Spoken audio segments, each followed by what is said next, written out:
United States of America and for the good of the world. I'm aligned with the world, and I want to get this thing over with. You see the hatred he's got for Putin. It's very tough for me to make a deal with that kind of hate. He's got tremendous hatred, and I understand that, but I can tell you the other side isn't exactly in love with, you know, him either. So it's not a question of alignment. I'm aligned with the world. I want to get the thing set. I'm aligned with Europe. I want to see if we can get this thing done. You want me to be tough? I could be tougher than any human being you've ever seen. I'd be so tough. But you're never going to get a deal that way, so that's the way it goes. All right, one more question. I would respond to this. So look, for 4 years in the United States of America, we had a president who stood up at press conferences and talked tough about Vladimir Putin, and then Putin invaded Ukraine and destroyed a significant chunk of the country. The path to peace and the path to prosperity is maybe engaging in diplomacy. We tried the pathway of Joe Biden, of thumping our chest and pretending that the President of the United States' words mattered more than the President of the United States' actions. What makes America a good country is America engaging in diplomacy. That's what President Trump is doing. Can I ask you? Sure. Yeah? Yeah. Okay. So he occupied our parts, big parts of Ukraine, part of East and Crimea. So he occupied it on 2014. So during a lot of years, so I'm not speaking about just Biden, but those time was Obama, then President Obama, then President Trump, then President Biden, now President Trump, and God bless, now President Trump will stop him. But during 2014, nobody stopped him. He just occupied and took. He killed people. You know what the contact 2015. 2014. 2014 and 2014. 2014. Yeah. So I was not here. Yeah, but that's exactly right. Yes, but during 2014 till 2022, yeah, the situation the same. The people have been dying on the contact line. Nobody stopped him. You know that we had conversations with him, a lot of conversations, my bilateral conversation, and we signed with him, me, like a new president. In 2019, I signed with him the deal. I signed with him, Macron and Merkel, we signed ceasefire. Ceasefire. All of them told me that he will never go. We signed him with gas contract. Gas contract. Yes, but after that, he broken this ceasefire. He killed our people and he didn't exchange prisoners. We signed the exchange of prisoners, but he didn't do it. What kind of diplomacy, JD, you are speaking about? What do you mean?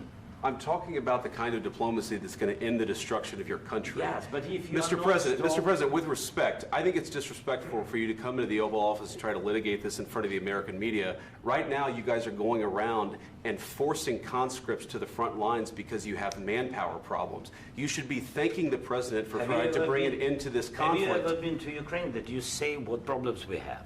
I have been to. Count once. I've actually watched and seen the stories, and I know what happens is you bring people, you bring them on a propaganda tour, Mr. President.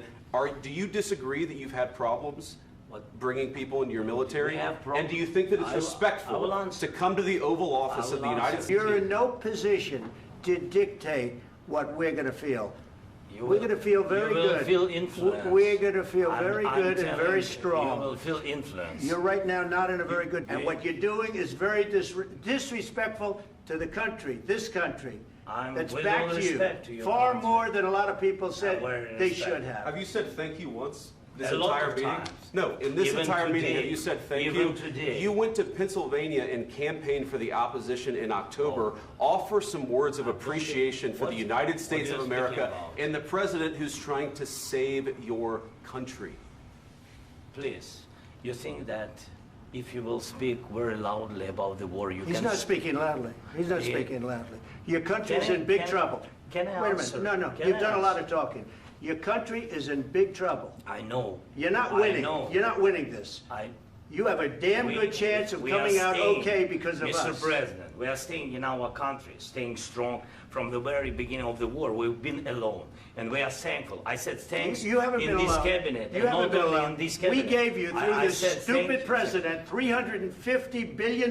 You voted we gave for you your military president. equipment, You and you voted men for are your brave, president. but they had to use our military. What about West If you didn't have You our invited military me- equipment, you invited if me you to didn't speak- have our military equipment, this war would have been over in 2 weeks. In 3 okay? days, I heard it from Putin. In 3 days, this is something Maybe new. less. In 2 weeks, of course, yes. It's going to be a very hard thing to do business like this. I Again, tell you. just say thank you. I said a lot of times that there- thank you accept to that- American people. Accept that there are disagreements, and let's go litigate those disagreements rather than trying to fight it out in the American media when you're wrong. We know that you're wrong. But you see, I think it's good for the American people to see what's going on. I understand, sir. I think it's I very understand. important. That's why I kept this going so long. You have to be thankful. You don't have the I'm cards. thankful. You're buried there. Your people are dying. tell you You're again, running I low know. on soldiers. Don't- Listen, don't please you're running be low on surprised. soldiers. It would be a damn good thing. Mr. And then President. then you tell us, I don't want a ceasefire. I don't want a ceasefire. I want to go and I want this. Look, if you could get a ceasefire right now, I tell you, you take it so the bullets stop flying and your men stop getting killed. Of course, we want to stop the war. But you're I saying said- you don't want a ceasefire. But I said to you, I want a ceasefire. with guarantees. Because you'll get a ceasefire faster than an agreement. Ask our people about ceasefire, what they think.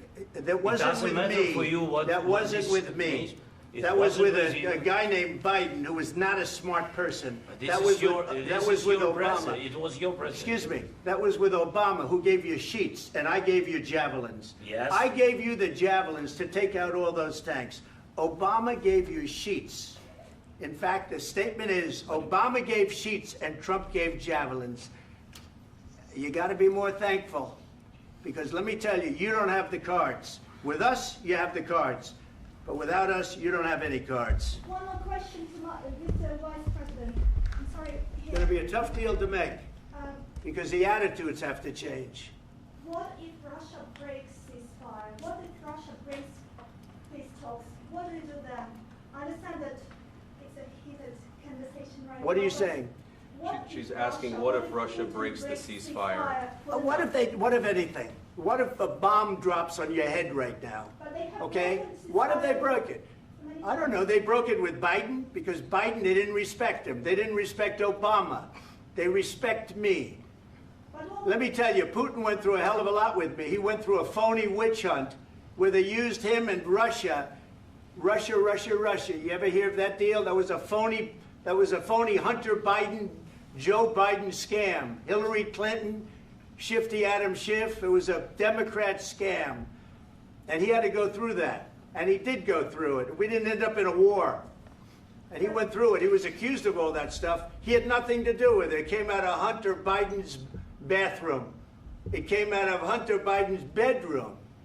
It was disgusting. And then they said, oh, the laptop from hell was made by Russia. The 51 agents. The whole thing was a scam. And he had to put up with that. He was being accused of all that stuff. All I can say is this.